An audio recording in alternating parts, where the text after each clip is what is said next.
네, 우리 사도행전 12장 말씀이죠. 예. 베드로의 진정한 믿음인데 누굴 따라갔어요? 천사를 따라가다. 예, Peter followed him이라고 우리 제목을 잡고 갑니다.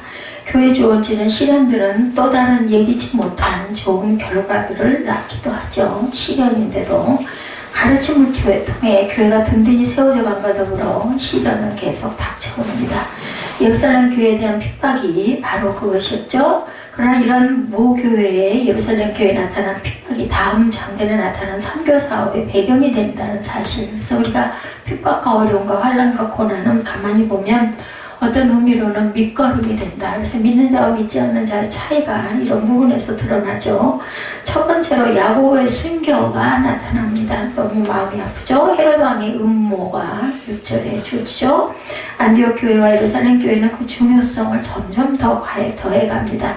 누가는 예루살렘 성도에 대한 안디옥 교회의 사랑을 늘 말해왔어요. 그죠? 어디서부터? 안디옥 교회에서부터 크리스찬이라는 이름이 탄생이 되죠. 그리고 교회에 대한 헤롯과 유대인들의 적개심을 대조시키고 있습니다. 점점 더 흥황에 가면 갈수록 그죠? 박해는 심해져 가겠죠. 여기에 나오는 헤롯은 아그리파 2세로 하스몬가에 속한 부분적으로는 유대인이었기 때문에 유대인들에게 인기 좋은 통치자, 부분적으로 유대인입니다. 그의 왕국은 그의 조국의 대헤롯의 왕국과 같았다. 우리가 말하는 아직 그 헤롯 대왕 누구요? 예수님을 찾아서 죽이려고 했던 그 헤롯 대왕과 그 왕국과 같았다. 그는 유대인들에게 호감을 사려고 가능한 한 모든 일을 했고 교회를 핍박을 하죠. 예루살렘 교회에 대해서 사도행전 2장 42절에 그들이 사도의 가르침을 받아 서로 교제하며 떡을 떼며 오로지 기도하기를 힘쓰더라. 예루살렘 교회가 이렇게 점점 은혜를 받아서 왕성해지죠. 그래서 야고보의 죽음이 2절에 보니 요한의 형제 야고보를 칼로 죽였다라고 나타납니다. 그리고 그는 그리스도인들을 체포했고 요한 형제 야고보를 처형하는 일을 일종의 정치적인 방편으로 사용을 합니다.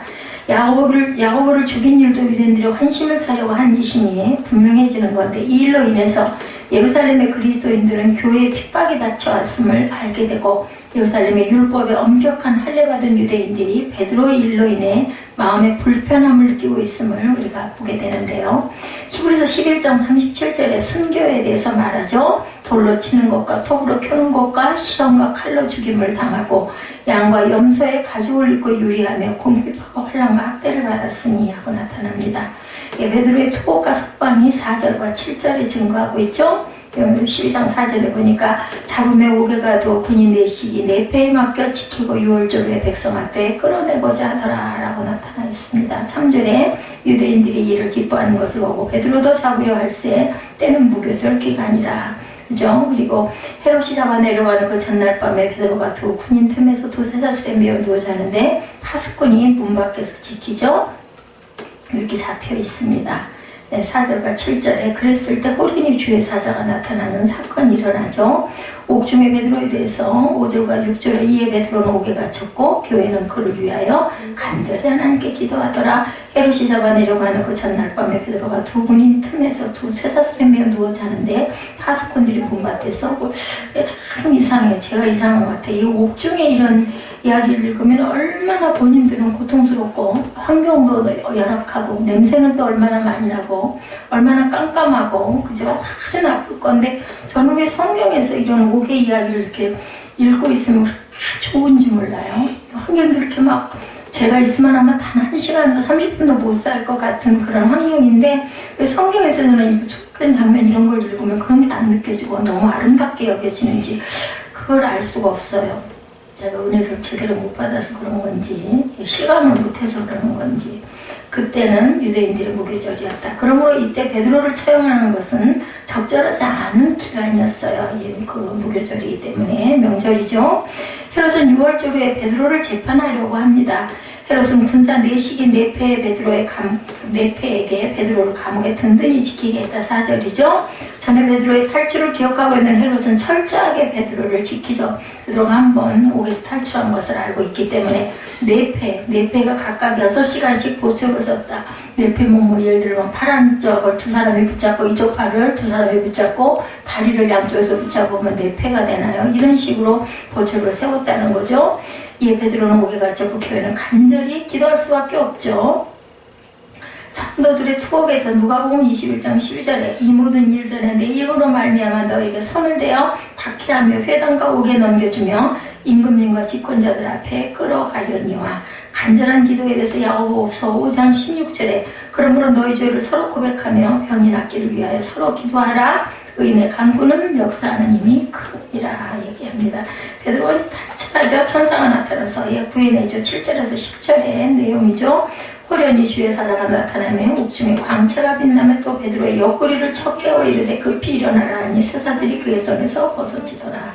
천사가 이르되 띠를 띠고 신을 신으라 하거든 베드로가 그대로 하니 천사가 또 이르되 겉옷을 입고 따라오라 하는데 베드로가 나와 따라갈새 천사가 하는 것이 생시인 줄 알지 못하고 환상을 보는가 하니라. 이에 첫째와 둘째 파수를 지나 시내로 통한 쇠문에 이르니 문이 저절로 열리는지라. 나와서 한 거리를 지나며 천사가 곧 떠나더라. 다 거기까지 데려다 놓고 천사는 사라져버려요. 그러니까 이게 꿈이냐 생시냐, 내가 환상을 보기는 이런 생각을 했다라는 거죠. 처형당하기 전날 밤 베드로는 이렇게 기적적으로 도망을 치는 부분이 성경에 이렇게 증거하고 있습니다. 주의 천사가 온 사자가 베드로를 깨워 겉옷을 입히고 자기를 따라 감옥에서 나오라고 하죠. 하나님은 초자연적인 방법으로 그 손에서 쇠사슬을 깨워 일으키니 그냥 쇠사슬은 손에서 쓱 벗겨졌어요. 그죠?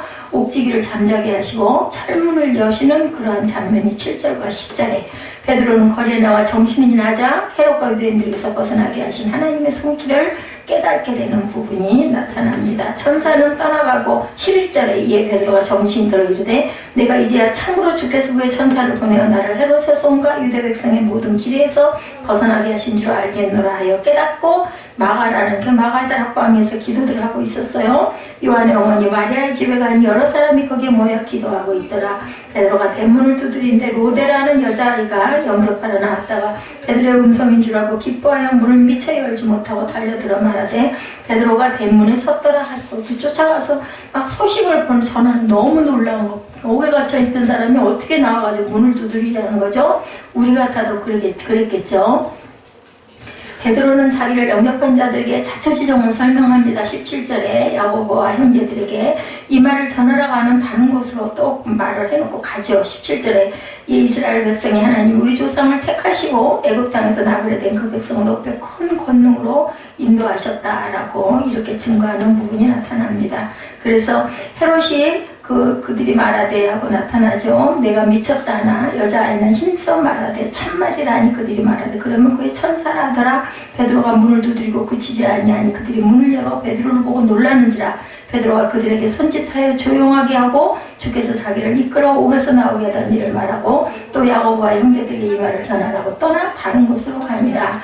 날이 새매 군인들은 베드로가 어떻게 되었는지 알지 못하여 적지 않게 소동하니 헤롯이 그를 찾아도 보지 못하며 파수꾼들을 신문하고 죽이라 명하니라. 헤롯이 유대를 떠나 가이사라로 내려가서 머무니라. 유대를 떠나가죠. 결국은 베드로를 놓치는 부분이 나타납니다. 베드로는 자기를 영접한 자들에게 이렇게 자초지종을 얘기하죠. 하나님이 구출하셨어요. 시편 33편 19절에 그들의 영혼을 사망에서 건지시며 그들의 굶주릴 때 그들을 살리시는도다. 하나님께서는 능치 못함이 없으시죠. 야고보서 1장 6절에도 보면 오직 믿음으로 구하고 조금도 의심하지 말라. 이런 부분들을 의심하지 말라는 거죠. 의심하는 자는 마치 바람에 밀려 요동하는 바다 물결 같은 이런 사람은 무엇이든지 죽게 얻기를 생각하지 말라. 헤롯궁에서 이제 소동이 일어납니다. 18절 19절에 보면은 날이 새매 군인들은 베드로가 어디로나 알지 못하고 소동을 합니다. 헤롯이 그를 찾아보지 못하며 파수꾼들을 신문하고 죽이라 명하니라. 헤롯이 유대를 떠나 가이사라로 내려가서 머물고 거기서 헤롯이 죽는 부분이 10절에 나타납니다. 헤롯은 죄수들을 도망가게 한 파수꾼들을 무책임하고 심할 수 없다는 이유로 잔인하게 대하죠. 잔인하게 그들을 죽이라고 명령을 해서 죽입니다. 그 일로 인해서 헤롯은 16명의 파수꾼을 죽이죠. 그런 다음 헤롯은 유대를 떠나 가이사라로 내려가서 잠시 동안 머물렀습니다. 파수꾼의 자결을 매수하는 부분이 사도행전 16장 27절에 간수가 자다가 깨어 옥문들이 열린 것을 보고 죄수들이 도망한 줄 알고 검을 빼어 자결하려고 하는 부분. 그때 죽지 말라고 그러죠. 나 여기 있다라고 나타나서 베드로가 얘기합니다. 헤롯의 죽음이 나타납니다. 누가는 헤롯의 타락과 허영 그리고 그가 받은 심판을 계속해서 언급하고 있습니다.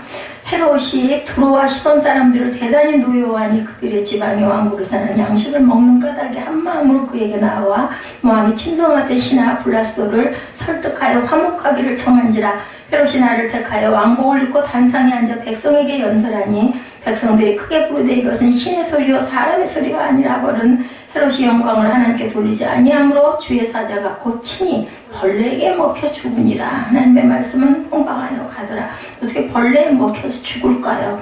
바나바와 사울이 부조하는 일을 마치고 부조를 했어요. 마가라 하는 요한을 데리고 예루살렘으로 돌아오더라. 결국은 쉬운 얘기로 지랄을 치다가 결국은 벌레에게 먹혀서 죽는 사건이 마무리가 됩니다. 왜 헤롯이 하나님께 영광을 돌리지 않는 주로 고로 그 전절에 보니까 22절에 백성들이 이것은 신의 소리요 사람 소리가 아니라고 하죠. 단상에 앉아 백성에서 연설하는 것을 보고 그래서 하나님이 죽인 거예요. 벌레에게 먹혀 죽더라. 헤롯 아그리빠는 AD 43년 가이사랴에서 열린 클라우디오 황제를 축하하려는 대중 축하 때 갑자기 병이 걸려서 닷새 후에 죽습니다. 이 교회를 핍박했던 박해자는 죽음을 당했고 헤롯을 계승하여 벨릭스와 베스도가 유대의 통치자가 됩니다. 통치자가 바뀌죠. 주의 사자가 쳐서 죽이는 부분이 열왕기하 19장 35절에도 이 밤에 야훼의 사자가 나와 아수르 진영에서 군사 18만 5천 명을 친지라 아침에 일찍 일어나 보니 다 송장이 되었더라. 이렇게 증거합니다. 어리석은 자의 교만이죠. 누구든지 자기를 높이는 자는 낮아지고 자기를 낮추는 자는 높아지리라. 이렇게 누가 헤롯이 교만을 떨다가 자기가 자기 영광을 드러내려고 하다가 결국은 죽는 부분. 하나님의 말씀은 마지막 절에 흥왕하였더라라고 나타납니다. 자, 그래서 하나님의 말씀은 흥왕하여 더하더라. 바나바 사울이 부조하는 일을 마치고 마가라는 요한을 데리고 예루살렘에서 돌아오니라. 박해자는 죽었고 하나님 말씀은 흥왕하니 더해졌다. 누가는 이렇게 기록하죠. 많은 반대와 핍박에도 불구하고 하나님은 주권적으로 자신의 교회 사역을 이렇게 발전시켜 간다. 누가는 이 성장 기록으로의 작품의 각 부분을 결론 짓고 있습니다. 복음의 메시지는 안디옥에서 이제 소아시아로 갈 준비가 되었어요. 기근으로 인한 부재헌금을 예루살렘의 장로들에게 맡긴 후에 바나바와 사울은 안디옥으로 돌아옵니다. 또한 그들은 예루살렘으로부터 요한 마가를 데리고 오죠. 하나님 말씀의 흥왕에 대해서 골로새서 1장 6절에 복음이 이미 너에게 이름에 너희가 듣고 참으로 하나님의 은혜를 깨달은 날부터 너희 중에서와 같이 온 천하에서도 열매를 맺어 자란다. 요한 마가에 대한 이야기가 골로새서 4장 10절에 나와 함께 갇힌 아리스다고와 바나바의 생제 마가에 대한 너희가 명을 받았음에 그가 이르거든 영접하라. 누구의? 바나바의 조카예요.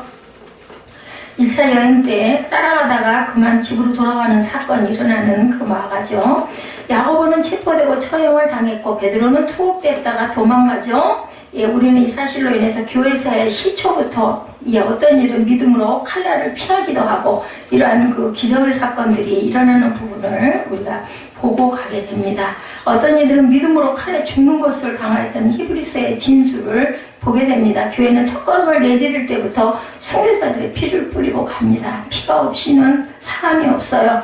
그러나 교회에 대한 핍박의 결과는 오히려 그 폭랑으로 인해서 복음은 더욱더 사방으로 그죠? 온 천지로 전파되어 갑니다. 피가 뿌려지는 곳이 부분이 넓으면 넓을수록 거기에 점점 부흥의 열매가 그 하나님의 열매가 맺히죠. 스데반의 순교가 그랬고 야곱의 순교와 베드로에 대한 박해가 이를 잘 말해주고 있습니다. 참된 믿음은 언제 위기 가운데 드러납니다.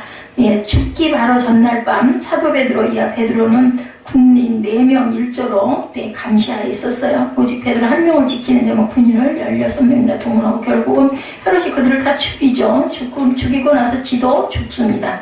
그 외 감옥 전체에 대한 경비병은 뭐 말할 것도 없었겠죠. 군인들은 베드로를 샌드위치처럼 감싸고 있고 두 군인 틈에서 쇠사슬에 매어서 주님께서 베드로를 구축해 주신 것은 헤롯 아그리빠가 베드로를 죽이려고 하던 바로 그 전날 밤에 딱 구해내십니다. 헤롯이 잡아내려고 하는 그 전날 밤에 베드로가 두 군인 틈에서 쇠사슬에 매여 누워 자고 있는데 파수꾼들의 문 밖에서 옥을 지켰다. 사도행전 12장 6절에 이렇게 증거하고 있습니다.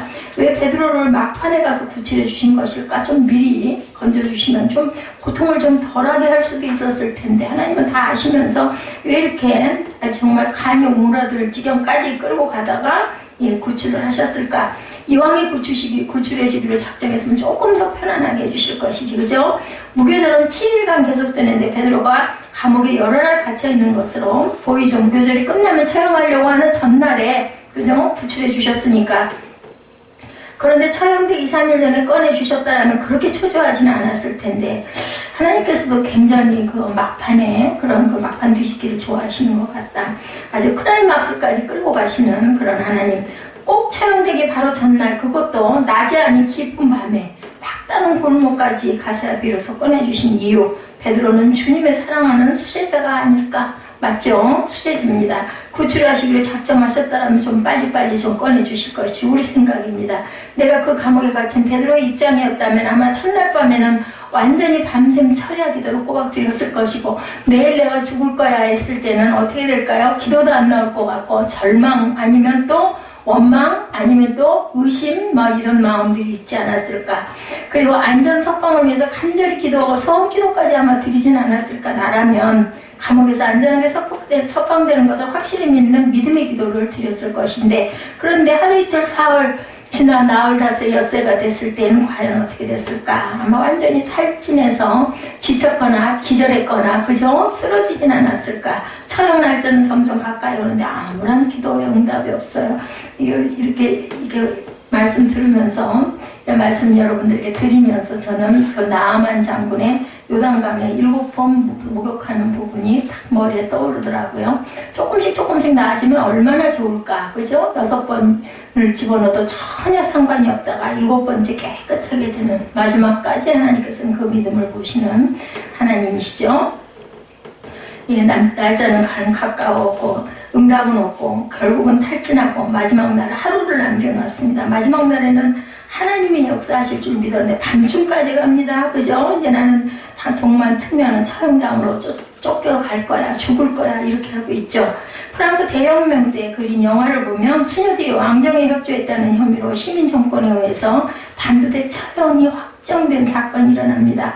수녀들이 그 지평을 며칠 앞두고 도저히 잠을 잘 수가 없어요. 영화 장면입니다. 어떤 수녀는 밤에 자다가 벼락 같은 고함을 지르며 자기 목을 붙잡고 벌떡 일어납니다. 악몽을 꾸었는데 목이 잘리는 꿈을 꾼 거예요. 너무 놀래가지고 벌떡 일어나죠. 자기 목을 붙잡고 이걸 잘린 줄 알고 그만큼 무섭고 두려운 거죠. 우리도 모두 다 아마 그런 상황이 되면 저 같으면 아마 기절하고 있지 않았을까 싶습니다. 벌벌 떨고 간혹 때는 또 경기를 막 일으키면서 1초 1초를 일각일각 다가오는 걸 차라리 그냥 탁 처형이 돼버리면 괜찮은데 그 공포. 그래서 어렸을 때 그 예방주사 맞을 때 불주사라고 그러죠. 여기 주사 맞은 거. 지금도 기억이 생생해. 앞에 애들을 보고 있으면 거기 살이 이렇게 올라가잖아요. 그걸 보면 저 주사는 얼마나 아프고 무서울까. 살이 막 이렇게 떠 올라가는 게 사실 별거 아닌데도 모르면 되는데 안 보면 되는데 순식간에 맞으면 상관이 없는데 그 두려움이 크죠. 그 전날 밤 과연 나의 믿음을 내가 느낄 수나 찾아볼 수나 있을까. 베드로처럼 믿음으로 정말 깊은 잠을 잘 수 있겠는 건데 베드로는 코를 드렁드렁 골고 잤다고 그러죠. 그것도 참 하나님의 은혜일 것 같아요. 그죠? 아니 내가 벌벌 떤다고 일어날 일이 안 일어나는 것도 아니고 시간은 또 얼마나 그때는 막 기가 막히게 빨리 갈 것 같아요. 순간순간 다가올 때. 과거에 내가 가졌던 믿음이 결국은 산산조각이 흩어져 버릴 수도 있고 하나님의 선하심과 인자하심과 사랑의 섭리를 믿었던 내 믿음은 정말로 얄팍한 허울 좋은 말장난은 아니었을까. 현실에서 내 피부로 그런 것들을 실감하게 될지도 모르겠다. 원망과 그저 의혹과 막 두근거림과 말로 할 수가 없을 것 같습니다. 오직 두려움과 공포와 절망에 휩싸여서 일각을 잠도 못 자고 벌벌 떨면서 어떻게 할 줄은 모를 것 같아요.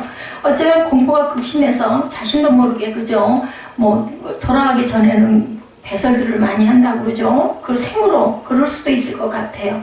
그 생똥을 싼다고 그렇게들 얘기를 합니다. 돌아가기 전에는 다들 그런다고 그러더라고요. 두려움에 휩싸여 자율신경은 모두 다 마비될 수도 있겠죠. 그런데 베드로는 엉뚱하게도 쇠사슬을 묶여서 자고 있었어요. 얼마나 둔탐일까. 그죠? 그런 생각이 들 정도로 그건 아닐 것 같아. 이게 바로 그 말씀일 것 같아요. 사랑하는 자에게 잠을 주시는 하나님.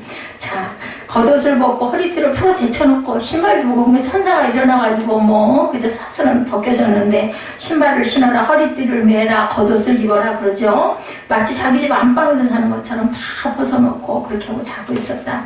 12장 8절이죠. 천사가 가는데 띠를 띠고 신어라 하거늘 베드로가 그대로 하니 겉옷을 입고 따라오라 이렇게 명령합니다.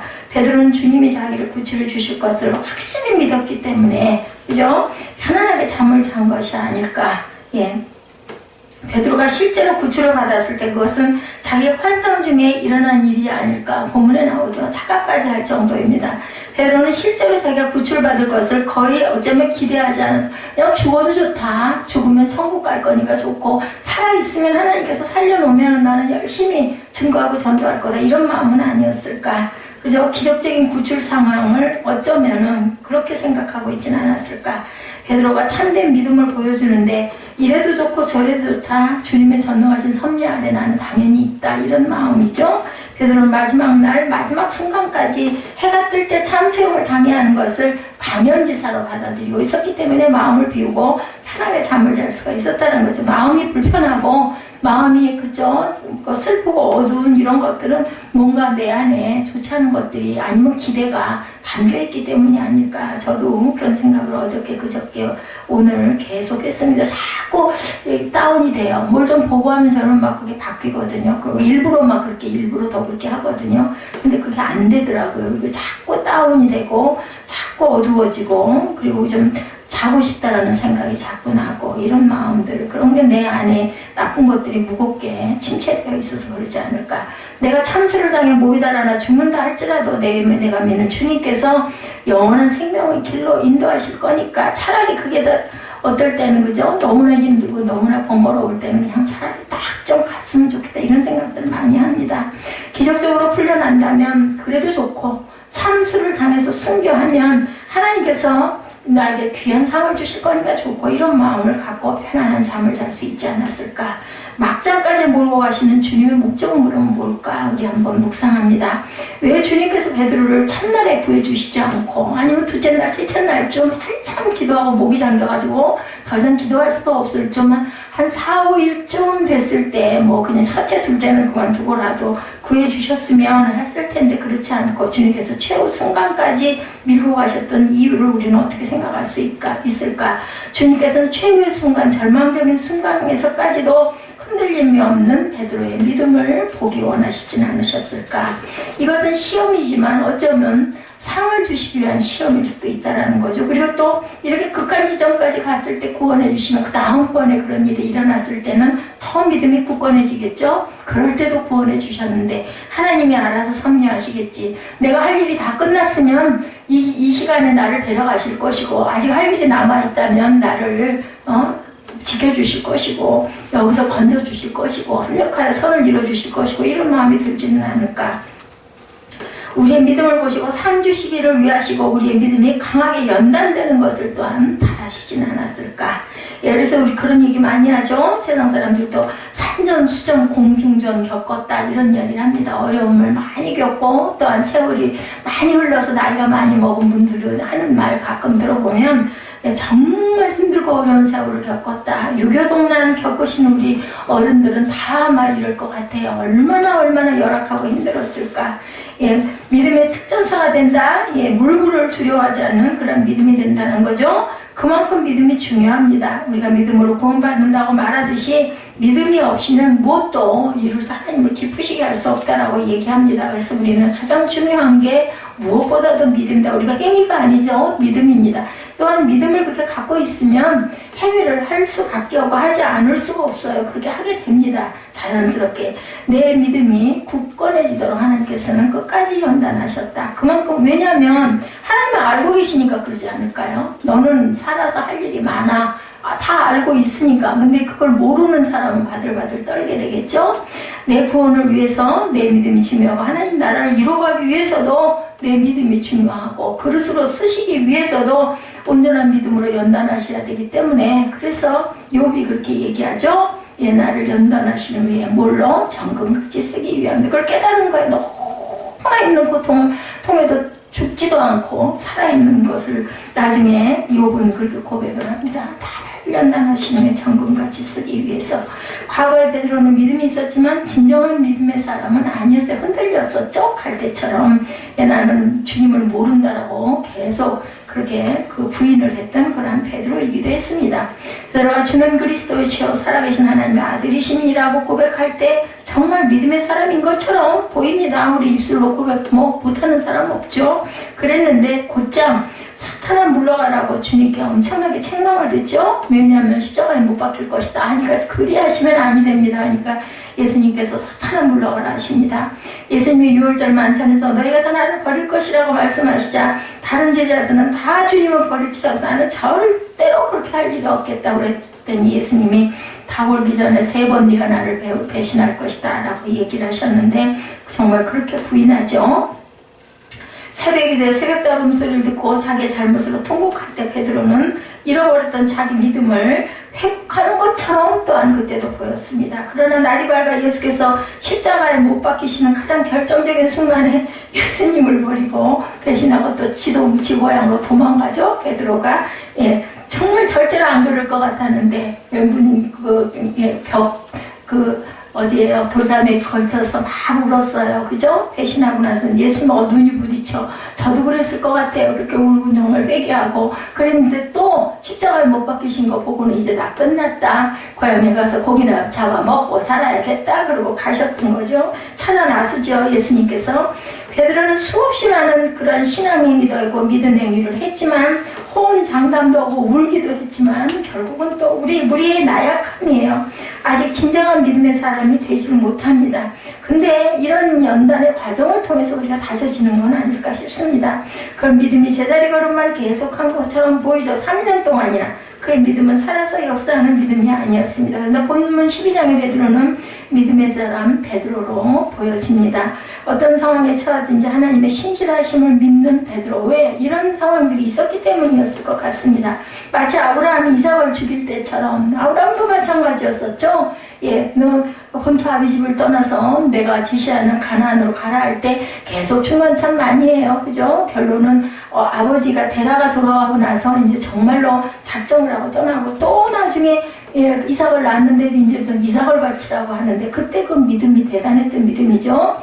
죽는 것도 사는 것도 하나님이 알아서 하실 것이다라는 담대함이 생기는 건 그러한 여러 가지 고비를 겪었기 때문이다. 내 뜻대로 마옵시고 아버지의 뜻대로 하옵소서라는 기도가 이렇게 하다 보면 나오는 거죠. 저와 여러분은 하나님이 현재 내게 허락하신 환경과 처지에 만족하고 거기서 주님의 뜻을 발견하고 가고는 있는지 우리가 생각해 봅니다. 하나님마저 굴복시키고 가르치려 드는 강한 내 의지가 결국 죽었는지 우리가 그럴 때가 많아요. 왜 이거 이렇게 안 해주세요? 왜 나는 이 정도로 이렇게 하는데도 하나님 세상 사람들보다 더 좀 편안하게 살지 못하고 이렇게 어려운 일들을 많이 겪게 하시니까 이거 좀 제하해 주세요. 이럴 때가 많습니다. 하나님의 섭리와 뜻은 그것이 무엇이든지 감사함으로 우리가 수용하기를 기다리시고 바라신다라는 거죠. 정녕 진정한 믿음의 사람이 되게 하시는 하나님의 깊은 연단의 과정이다. 어떤 개척교회 목사님이 제법 큰 교회 담임으로 청병을 받게 돼서 얼마나 좋았을까요? 많은 경쟁자들을 물리치고 최종 선정 3인 안에 들어가서 얼마나 기뻤을까요? 저는 이 부분을 보면서 그런 생각을 했어요. 설교하는데 성도들이 얼마나 나올까 이런 걱정은 안 하겠구나 하는 생각을 했습니다. 그런 장로님들과 전화를 통화하면서 좋은 친분관계를 이어갔다고 그래요. 근데 정작 막상 결선 투표에서 청민위원회는 단 한 표 차이로 다른 목회자를 그만 뽑아버리고 말았어. 이렇게 아주 대단한 교회였나 봐요. 그죠? 그래서 세 번째 단계까지 마지막까지 올라갔는데 결선에서 한 표 차이로 떨어졌다는 거죠. 첫 보따리도 대충 싸두었는데 다시 보따리를 풀었어야 했다고 합니다. 이제 떠나려고 준비를 했는데 무엇보다 하나님에 대한 실망감을 떨쳐버릴 수가 없었어요. 산성까지 올라갔으니 뭐 당연하다 생각하고 기도는 또 얼마나 많이 했겠습니까? 이제 기나긴 개척교회 생활을 끝냈는가 싶었습니다. 그죠? 왜 하나님은 단 한 뼘 차이로 그것을 나를 떨어지게 하셨을까? 그때 문득 마음의 음성이 들렸다 그래요. 이런 얘기를 하면은 무슨 기독교 무당이 이런 말 하는 사람들은 참 이해가 안 가는데 감사하라 이런 마음이 왔다고 합니다. 음성이 들렸다고 합니다. 하나님의 뜻과 섭리는 내 뜻과 섭리와 어긋날 때도 있다라는 걸 깨달았대. 왜냐하면 이게 떨어졌는데 무슨 감사를 해요. 그죠? 얼마나 실망과 절망을 했을 텐데 감사는 내 뜻대로 도와주시면 하고 어긋나면 안 하는 것이 아닌 거죠. 그래서 진정한 믿음의 감사는 내 뜻과 관계없이 어긋나더라도 안 됐더라도 그럼 안 되면 안 된 대로 하나님의 섭리가 또 있지 않으실까. 그래서 감사했다고 합니다. 그랬다가 결국은 그 교회, 그 개척교회가 나중에 굉장한 부흥이 일어났다라는 그런 이야기. 하나님께서는 그곳에, 그 좋은 곳에, 그 좋은 환경에, 그 많은 큰 교회 가지 말고 네 눈물과 땀과 피를 흘린 그 자리에서 되게 열심히 섬겨라 라는 그 뜻을 갖고 계신 건 아니었을까. 그죠? 그래서 그 목회자와 사모는 억울함과 원망함을 접고 감사를 드리기 시작을 했다고 합니다. 그러니 당연히 하나님께서 먹이시고 입히시는 하나님이시잖아요. 그러면 거기에서 이런 은혜와 또한 기쁨과 그리고 뭐 어디 성도들이 있는 데 가서 설교하는 것보다는 정말 한 사람 한 사람이 얼마나 사랑스럽고 귀하겠어요. 하나님은 항상 대안을 갖고 계시는 하나님이다. 아군들도 적지 않았죠. 예수님이 십자가에 못 박히실 때 대적들만 날뛴 것은 아니었어요. 그래서 안타깝게 바라보는 예수님의 제자들도 있었습니다. 구경꾼들 중에도 예수님의 돌아감을 안타까워했던 사람도 있었어요. 분명히. 성경을 자세히 보면 예수님의 편도 소수지만 당연히 분명히 있었죠. 전세가 100% 마귀 쪽으로만 기운 것은 아니고 틈틈이 숨어 있었어요. 드러나지는 못했지만 예수님을 보고 저 옳은 사람이라고 했던 빌라도의 아내 마태복음 27장 19절에 있습니다. 골고다 길을 따르던 많은 사람들과 울면서 따라갔던 여인들이 특히 많았죠. 누가복음 23장 27절입니다. 예수님을 알고 지내던 사람들과 멀리서 바라보던 갈릴리에서 온 여자, 그러니까 여인들이 참 예수님을 많이 따라. 그때 그걸로 보면 지금 여성 성도들이 많은 걸 우리가 이해할 수가 있죠. 누가복음 23장 49절에도 증거합니다. 예수님의 십자가를 대신 져준 구레네 시몬 같은 사람이 이렇게 변화된 그런 삶을 살게 되죠. 그 집안은 정말 기가 막힌 그런 가문이 되죠. 구레네 시몬, 그냥 얼결에 십자가 지고 따라갔던 구레네 시몬. 예수님의 오름을 말해준 한편 강도, 그죠? 누가복음 23장 41절. 십자가 밑에 백부장도 있었습니다. 예수님의 시신을 달라고 한 아리마대 요셉, 그리고 십자가를 바라보면서 가슴을 치고 집으로 돌아간 많은 사람들. 누가복음 23장 48절이죠. 이렇게 많은 아군들의 지지가 있었는데 왜 하나님의 십자가에 돌아가시도록 침묵하셨나? 하나님의 섭리예요. 예수님을 이렇게 돌아가시도록 침묵하신 것은 그 아군들의 변호나 변론을 정상 참작을 해서라도 채찍을 맞고 면류관을 쓰셨을지언정 십자가에서 막판 뒤집기라도 일어나서 당당히 내려오시게 할 수도 있었을 텐데, 이런 정황으로 보면 베드로 구출한 사건으로 보면 뭐 예수님 십자가에 매달린 걸 그냥 안 둘 수도 충분히 있고도 남음이 있었을 텐데도 왜 귀한 뜻, 부활이 있었기 때문이라는 것을 우리가 여기에서도 보게 됩니다. 누구도 예외가 아니에요. 하나님의 아들인 예수 그리스도도 예외는 아니었습니다. 그러면 저와 여러분은 예외가 되겠습니까? 예외가 안 되죠. 그래서 절대로 하나님은 심은 대로 거두시는 하나님, 그리고 하나님의 뜻과 섭리를 이루시기 위해서 우리를 사용하시는 하나님이라는 것을 우리는 알아야 된다. 대안을 갖고 계셨기 때문에 하나님은 많은 변호자들의 변호를 위하신 밀어놓으신 것, 며칠 후로, 사흘 후로, 그죠? 십자가에 못 박히시는 것 사건. 감옥에 갇힌 베드로를 위해서도 하나님은 대안을 갖고 계셨고, 그리고 감옥에 갇힌 베드로를 위해서 많은 변호인단들을 갖고 계셨고, 한 곳에 모여서 베드로를 위해서 또한 열심히 기도하고 있는 하나님의 그런 자녀들도 갖고 계셨고, 결국 하나님은 대안을 꺼내 드십니다. 그리고 베드로를 기적적으로 구출합니다. 우리들의 참된 믿음이라는 것은 어떤 형편에서도 하나님의 대안을 믿는 믿음을 가져야 되겠다. 그래서 내 마음이 평안해야겠죠? 누구처럼? 베드로처럼 두 다리를 쭉 뻗고 평안한 만큼 잘 줄 아는 그런 믿음을 가져야 되겠다라는 겁니다. 내가 원하는 것 방향이 다르다 할지라도 하나님께서는 분명히 알고 보고 계신다는 그런 마음과 믿음을 지닐 수 있어야 되고, 그 믿음이 단번에 되는 건 절대 아니라는 것. 우리가 지금 쭉 본 내용으로 봐도 절대로 단번에 일어나지는 않습니다. 이렇게 믿는 것이 참된 믿음이고, 하나님 오늘 저와 여러분들에게 그 믿음들을 내 속에서 보기를 원하시는 하나님이라는 것. 우리가 하루하루 그죠? 1년 1년 가면서 우리가 무엇을 조금 한 걸음씩 하나님 앞에 더 가까이 가는 마음을 가지고 우리가 걸어갈 때 하나님께서 우리에게 믿음을 더 단단하게 연단시켜 주신다는 것을, 베드로의 진정한 믿음, 그죠? 온전치 못했던 베드로가 결국은 12장에서 콜콜 잠을 자는 그런 평안한 잠, 그러한 믿음을 갖게 됐다는 것이 오늘 12장 전체의 가장 핵심입니다. 이런 믿음을 따라가는 저와 여러분 되시기를 주님의 이름으로 축복합니다. 우리